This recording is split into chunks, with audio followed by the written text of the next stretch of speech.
What if I told you? Some of the biggest Harry Potter moments were hiding in plain sight all along. From a harmless pet rat to the truth about Severus Snape. Harry Potter is filled with plot twists that completely changed how we see the story. The best part, many of these twists were secretly hinted at years before they were revealed, but almost nobody noticed them the first time.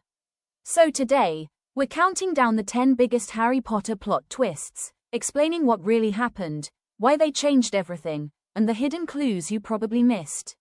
Let's begin. Tom Riddle is Lord Voldemort.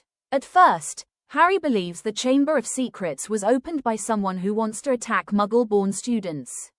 The only clue he has is a mysterious diary belonging to a former Hogwarts student named Tom Riddle. As Harry writes in the diary, he slowly begins to trust Tom. Riddle seems kind, intelligent, and even helps Harry uncover the truth about the chamber. But then comes one of the biggest shocks in the entire series.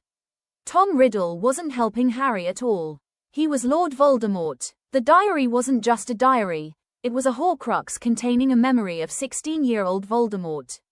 Rowling even hid the truth in his name. Rearranging the letters of Tom Marvolo Riddle reveals, "I am Lord Voldemort." This twist changed everything. Voldemort wasn't always the most feared dark wizard in history. He was once an ordinary Hogwarts student who slowly became obsessed with power and immortality. It also gave Harry his first real look into Voldemort's past, something that would become crucial in defeating him later. Scabbers was Peter Pettigrew. For 3 whole movies, Scabbers looked like nothing more than Ron Weasley's old pet rat. He was lazy, missing a toe, and honestly didn't seem important at all. But in Prisoner of Azkaban, everything changed. Sirius Black wasn't chasing Harry. He was chasing Scabbers. Then came one of the biggest reveals in Harry Potter history. Scabbers wasn't a rat. He was Peter Pettigrew, an unregistered animagus who had been hiding in his rat form for over 12 years. Peter was the wizard who betrayed Lily and James Potter to Voldemort. After framing Sirius Black for the crime, he cut off his own finger, faked his death, and spent years hiding with the Weasley family as their pet. This twist completely changed the story. Sirius Black was innocent all along, and Harry finally learned who had truly betrayed his parents. Looking back, there were clever clues hidden throughout the movie. Sirius ignored Harry whenever Scabbers wasn't nearby, but the moment he saw the rat, he became desperate to catch him. Even the missing toe made sense. It matched the finger Peter had cut off years earlier. A harmless pet rat turned out to be one of the biggest traitors in wizarding history. Sirius Black was innocent. At the beginning of Prisoner of Azkaban, everyone believed the same story. Sirius Black was the man who betrayed Lily and James Potter. He escaped from Azkaban, murdered 13 people, and was now coming after Harry. Even Harry wanted revenge. But then, everything changed. In the Shrieking Shack, the truth was finally revealed. Sirius never betrayed the Potters. The real traitor was Peter Pettigrew, who had been hiding as Ron's pet rat all along. Sirius escaped Azkaban for one reason only: to stop Peter before he could return to Voldemort. This twist completely changed how fans saw Sirius. Overnight, he went from Hogwarts' most wanted criminal to one of the bravest and most loyal characters in the series. It also gave Harry something he had never truly had before: a family. For the first time, Harry had someone who loved him simply because he was Harry, not because he was the boy who lived. Sadly, that happiness didn't last for long. Mad-Eye Moody was actually Barty Crouch Jr. Throughout Goblet of Fire, Professor Moody seemed different. He was strict, paranoid, and constantly drank from a mysterious flask. Most people believed that was simply because he was the famous Auror, Mad-Eye Moody. But after Harry returned from the graveyard, the truth was finally revealed. The real Mad-Eye Moody had never taught at Hogwarts. The man everyone knew as Moody was actually Barty Crouch Jr., one of Voldemort's most loyal Death Eaters, disguised with Polyjuice Potion for the entire school year. Suddenly, everything made sense. Barty secretly entered Harry's name into the Triwizard Tournament, helped him survive every task, and guided him all the way to the Triwizard Cup, which was actually a portkey leading straight to Voldemort. Looking back, The clues were there all along. The constant drinking from the flask wasn't just a habit, it was how Barty kept his disguise alive. What looked like Harry's luck was actually Voldemort's plan from the very beginning. Snape kills Dumbledore. At the end of Harry Potter and the Half-Blood Prince, Hogwarts witnessed a moment that no fan will ever forget. Dumbledore stood weak and defenseless on the astronomy tower. Draco Malfoy couldn't bring himself to kill him. Then, Severus Snape arrived. Without hesitation, he raised his wand and said, "Avada Kedavra." Dumbledore fell from the tower, and the entire wizarding world believed one thing. Snape had betrayed them all. Fans hated him. Harry hated him. Even the members of the Order believed Snape had chosen Voldemort. But the truth was far more heartbreaking. Dumbledore was already dying because of the curse from Voldemort's ring. Knowing he had little time left, he asked Snape to be the one to kill him. This wasn't an act of betrayal. It was an act of loyalty. By doing this, Snape protected Draco from becoming a killer and kept Voldemort's complete trust, allowing him to continue working as Dumbledore's spy. What looked like the greatest betrayal in Harry Potter was actually one of the greatest sacrifices. Harry Potter was a Horcrux. Throughout the entire series, Harry shared a strange connection with Voldemort. He could speak Parseltongue, he saw Voldemort's thoughts, and sometimes, he even felt his pain. At first, everyone believed it was simply because Harry had survived the killing curse. But in Deathly Hallows, Dumbledore's memories revealed the shocking truth. Harry wasn't just connected to Voldemort. He was one of Voldemort's Horcruxes. On the night Voldemort tried to kill baby Harry, his curse rebounded. Without realizing it, a fragment of his broken soul attached itself to the only living thing in the room. Harry. This meant that as long as Harry lived, a part of Voldemort would live too. Suddenly, everything made sense. Harry's ability to speak Parseltongue, his visions, and the mysterious bond they shared. They were all caused by the piece of Voldemort's soul living inside him. It also meant something even more heartbreaking.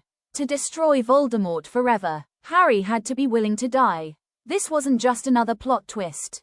It completely changed Harry's destiny from the boy who lived to the boy who had to sacrifice himself to save everyone. Snape was always protecting Harry. For almost the entire series, Severus Snape seemed like Harry Potter's greatest enemy. He constantly insulted him, took points from Gryffindor, and always appeared to be on Voldemort's side. It was easy to believe that Snape truly hated Harry. But after Snape's death, Harry entered the pensive and discovered the truth. Everything Snape had done was to protect Harry. The reason wasn't James Potter. It was Lily Potter. Snape had loved Lily since they were children. After Voldemort killed her, he made a promise to Dumbledore that he would spend the rest of his life protecting her son. Suddenly, moments from every movie made sense. Snape secretly counted Quirrell's curse during Harry's first Quidditch match. He tried to save Harry from Lupin when he transformed into a werewolf. He even accepted becoming Hogwarts' most hated teacher, knowing nobody would ever understand the truth. Then came the most unforgettable moment. Harry asked, "After all this time?" And Snape simply replied, "Always." In that one word, fans realized that the man they had hated for years had quietly sacrificed everything to keep Harry alive. Harry was the true master of the Elder Wand. By the final battle, Voldemort believed victory was guaranteed. He possessed the legendary Elder Wand, the most powerful wand ever created. To become its master, he even murdered Severus Snape, believing Snape had won the wand's loyalty after Dumbledore's death. But Voldemort made one fatal mistake. He never understood how the Elder Wand truly worked. The wand doesn't choose its master through murder. It chooses the wizard who defeats its previous owner. Earlier in the story, Draco Malfoy had disarmed Dumbledore on the astronomy tower, making Draco the wand's true master. Then, in Malfoy Manor, Harry disarmed Draco and unknowingly won the Elder Wand's allegiance. Even though Harry had never touched the Elder Wand, it already belonged to him. That's why, during the final duel, Voldemort's killing curse rebounded. The Elder Wand refused to kill its own master. In the end, Voldemort wasn't defeated because Harry had a stronger spell. He lost because he never truly understood the magic he was trying to control. Dumbledore's master plan. Throughout the entire Harry Potter series, Albus Dumbledore always seemed to know more than everyone else. He rarely gave Harry complete answers. He often kept important secrets. And sometimes, his decisions even seemed unfair. But in Deathly Hallows, everything finally made sense. Dumbledore wasn't making things up as he went. He had been preparing Harry for the final battle all along. After discovering Voldemort's Horcruxes, Dumbledore realized there was only one way to defeat him. Harry would have to find and destroy every Horcrux. And eventually, he would have to face Voldemort himself. Dumbledore also knew that a fragment of Voldemort's soul lived inside Harry. That's why he never told Harry the whole truth until the very end. He wanted Harry to choose to sacrifice himself. Not because he was forced to, but because it was the right thing to do. Looking back, many of Dumbledore's actions suddenly make sense.